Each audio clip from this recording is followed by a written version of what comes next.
Deixa eu só mostrar, pelo menos para as dízimas periódicas simples, esse argumento, tá? Porque ele é interessante também, tá? E leva a um ponto que é importante que a gente conheça para poder tirar dúvidas dos alunos. Tá? O ponto de partida desse argumento aí é essa dízima periódica que está aqui. 0,99999, etc. Bom, essa é uma expansão decimal, tá? Tão autêntica quanto essa. Tá? Nenhum de vocês vai... Porque vocês não reclamaram de dizer que isso aqui é um número real. Tá? Então também não podem reclamar de isso aqui ser um número real, porque tem exatamente a mesma cara, com a única diferença que aqui era 2, que repetia, tá? Aqui é 9, que repete. Tá? Então eu sei exatamente o que isso significa. Isso aqui significa 9 décimos, mais 9 centésimos, mais 9 milésimos. Então, isso aqui é uma soma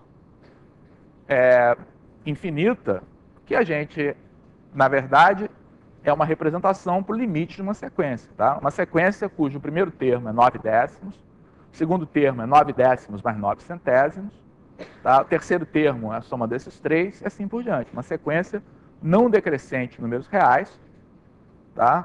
Limitada, porque eu sei que isso aqui certamente é menor ou igual a 1. Portanto, tem um limite, e isso representa um número real. Tá? Qual o número real?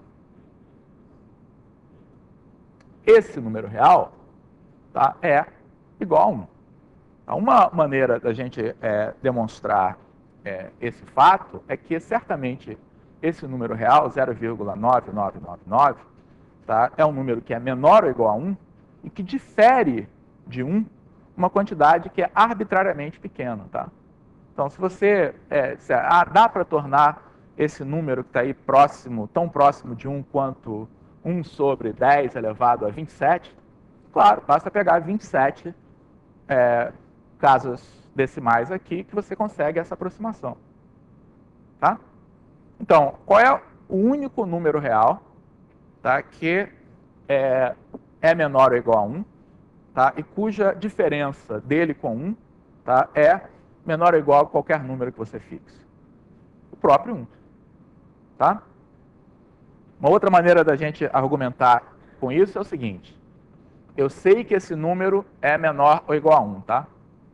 Será que pode ser estritamente menor do que 1? Não. Por quê? Nós não acabamos de ver que esse número 0,99999 não se torna arbitrariamente próximo de 1? Portanto, quando você coloca um número de casas decimais suficiente, mais cedo ou mais tarde, ele vai passar desse número que você colocou. Tá? Então, uma maneira da gente argumentar com essa construção das dízimas é que 0,99999 é igual a 1, portanto, 0,1111, etc., é igual a quanto? Este número e este aqui são tais que, se eu pego esse número, tá, e multiplico, então esse número é 1 décimo mais 1 centésimo e assim por diante. Então, entre esse número e aquele ali, se eu quero obter esse número a partir desse, basta multiplicar por 9. Tá? Então, esse número que está aqui certamente é 0,99, etc., dividido por 9. Mas isso é 1, tá? Então, esse número que está aqui é um nono. E, de modo mais geral, se eu tiver 0,A, onde A é um dígito qualquer, o que isso vai ser? A sobre 9. E aí descobrimos, tá, a primeira, pelo menos nesse caso mais simples, tá, a regra de que se eu tenho uma dízima periódica em que o período é 1, tá, ela é expressa pela fração de denominador 9, em que o numerador é exatamente esse dígito que se repete. Tá? Aí no livro está feito para um caso em que eu tenho período maior do que 1, tá? E está feito também para o caso da dízima ser composta. Tá? Vou pedir para vocês lerem aí no livro e redescobrirem aí as regras das dízimas periódicas. Tá? De todo modo, o importante aqui é que nós argumentamos a primeira parte. Então, todo mundo está com... Há uma pergunta ali, microfone, por favor.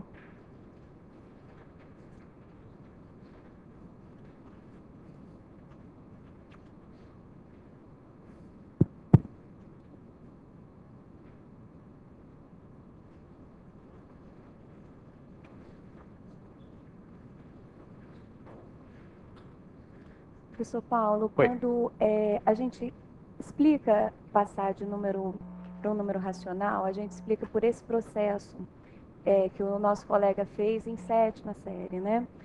Só que às vezes eles nos vêm com a seguinte pergunta: se funciona ali tão bonitinho por 3,1222, e quando você faz com 0,9999 vai dar 1, né? Por que que ali funciona e o outro não funciona? Porque o outro você já lança a ideia de limite, você consegue explicar. Qual é o erro?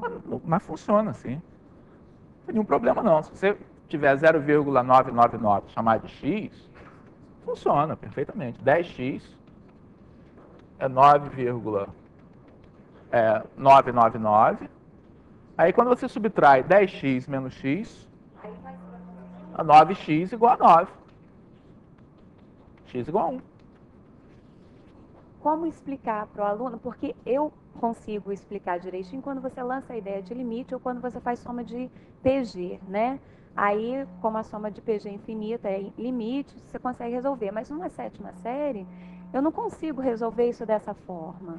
Não, mas bom, se você explicar por esse processo, tá? Esse processo constata que 0,999 só pode ser 1 por aqui, tá? Mas talvez o que você esteja